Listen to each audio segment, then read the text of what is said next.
Ever since their creation in 1991, Sonic Team has been making games for almost 35 years.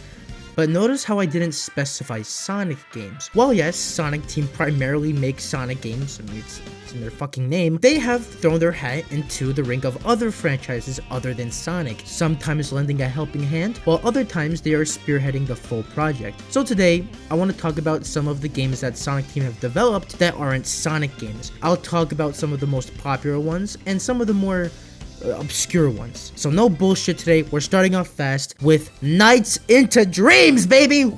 This is a very interesting franchise, being released all the way back in 1996 with Nights into Dreams, and then later on the Wii with Nights Journey of Dreams. You follow the story of two teenagers who are dealing with, real world struggles, and those struggles are manifesting in their dreams, and those are causing nightmares. So you end up in this world called Nightopia, where an evil wizard named Wiseman wants you to destroy Nightopia and take over the living world. So you team up with Knights, yes, that is the name of the character, to help stop Wiseman.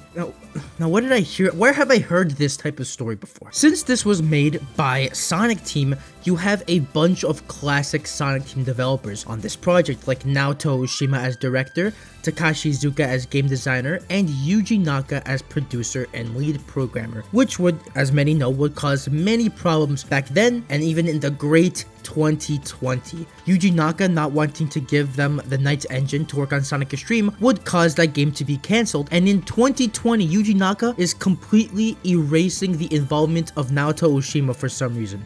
There's no particular reason why I'm mentioning this, I just love to shit on Yuji Naka. But going back to the game itself, it has a really simple to understand gameplay loop. You start off as one of the two teenagers, but once you get to the Idea Palace, yes that is the real name, you fuse with Knight, and then you start to fly around, and you have to collect enough blue trips to destroy the idea capture, and then return to the palace to get to the next course, and once you finish all of the courses you complete the level. Now where this game gets really fun is in the time limit that you have. You need to complete the level in time or else you'll be unfused from Night and you have to walk around as the teenager, which is no fun. So the real fun of the game comes from collecting as many points as possible in the time limit, but nothing is stopping you from going back to the palace and continuing on. But the more chips you collect, the higher your score is, and the more actions that you do increases your chain multiplier, which then increases your score. So it's the balance of time management with trying to do as many actions as possible to get a high score,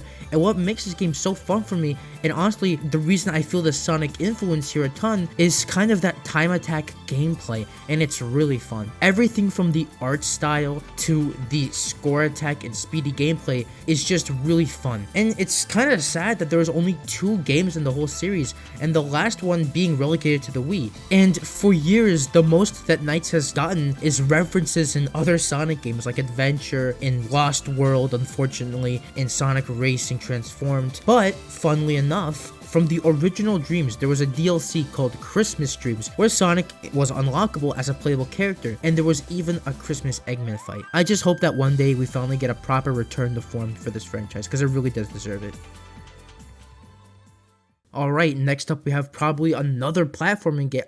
Oh, okay, I guess we're doing this now. Feel the Magic XYXX, or as known in Japan is I Would Rather Die For You, is a pretty weird game. Being a launch title for the Nintendo DS, the best way I can describe it is that it's a WarioWare dating sim. You're this guy and you see this girl and you fall in love with her at first sight, but she doesn't feel the same way. But you get help from this gang called the Rub Bunnies to help you out to try and win her affection. But then there's this other gang of evil guys who try to stop you from getting the girl. So basically all of the mini games that you do is to try and get the girl to fall in love with you. You do things like save a man from choking on goldfish, saving the girl from a stampede of bulls in the middle of a busy street, making heart cards for her, holding her hand on a walk, fucking playing human bowling, ending with the last mission being a fucking Kamehameha beam struggle in space where the villain just ends up trying to kill the girl, so you have to perform CPR on her on the last mission, and when you do, she falls in love with you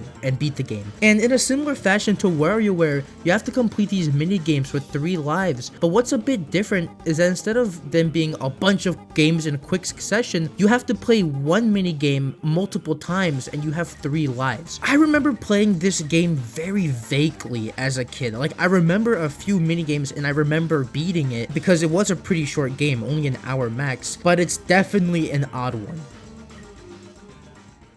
Up next is something that I didn't even know existed until this bum, Jitobei, mentioned it to me. This game was titled Burning Rangers, and it was released back in 1998 for the Sega Saturn.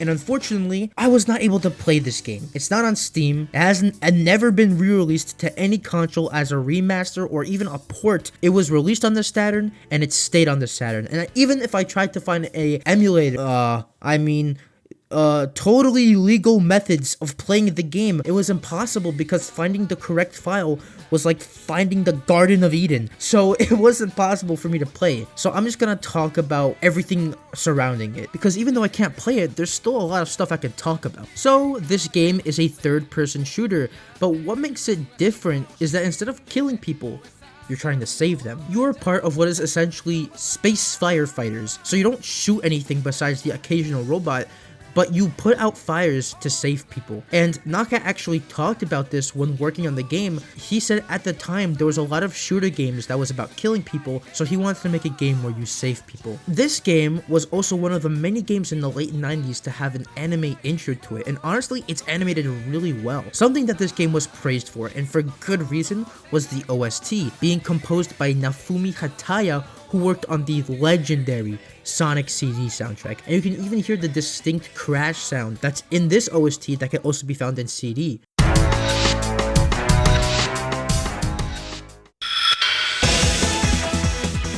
But he was also joined by Fumi Kumatani, who is best known for her work on the Adventure series, and Masaru Setsumaru, who was mostly responsible for the sound effects. So this team is pretty fucking stacked, and they provided a pretty fucking bangin' OST. While the game reviewed well, it was released toward the ends of the Saturn's life, and it didn't perform well sales-wise. So the game is now stuck on the Saturn, and is just an obscure game that maybe a few people have played. But it looks really cool, especially for the Saturn, to get this type of graphical quality. It's no pushover. You know what? I'm gonna try to get a copy on original hardware. Maybe I can. Oh, no, $900, no.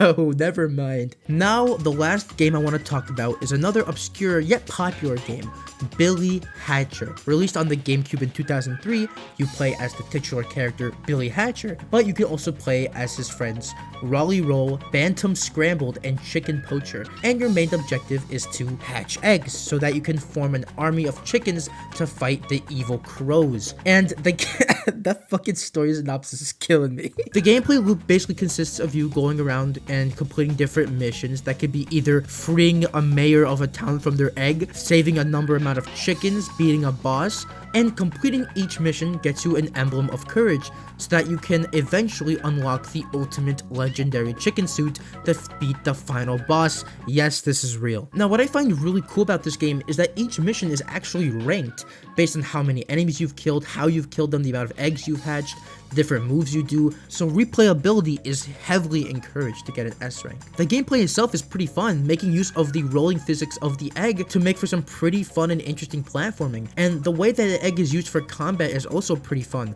I will say, however, the camera can get really annoying at times, and enemy hit detection is a bit odd in some areas, because I can be doing a ground pound and think I'm hitting an enemy, but then I get hit myself, and then I bounce off the egg, and it fucks me all up. The OST for this game is also pretty weird. It was made by Tomoya Otani and Mariko Namba, two legendary composers, but I don't know, it just didn't hit for me. But overall, I thought this game was honestly pretty fun, and again, similar to a lot of these games, while it was pretty popular at the time, it only got one game besides a crappy mobile game later down the line. But honestly, I kind of understand why I didn't get a sequel. It was nothing to really write home about in the grand scheme of things. But I do think if they had one more game to really refine the controls, it could have been even better.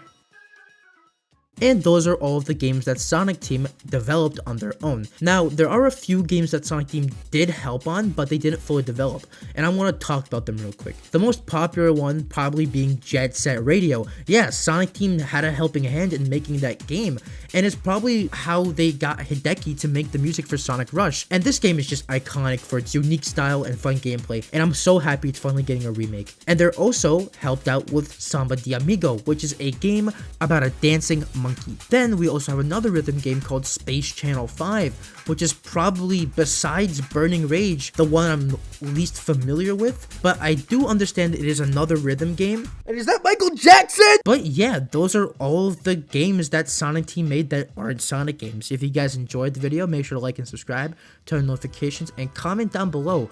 What was your favorite one I saw on the list? Did I miss a game? Or what other series you think Sonic Team should tackle? Do you think that there's a series that they could probably do better? I don't know. Maybe they can. Who knows? But yeah, this is an interesting video to make. It was pretty fun researching. The only one I was really disappointed I couldn't play was Burning Rangers, because I just couldn't. I literally could not play the game at all. There's no way. Maybe I'm just being lazy. No, I wasn't being lazy, because I looked at like 1,000 different fucking websites and I couldn't find the ROM to fucking load because there's no ISO of the game. So yeah, that's tough on me. But that's really all I have to say for today. Hope y'all enjoyed, and I'll see y'all in the next one.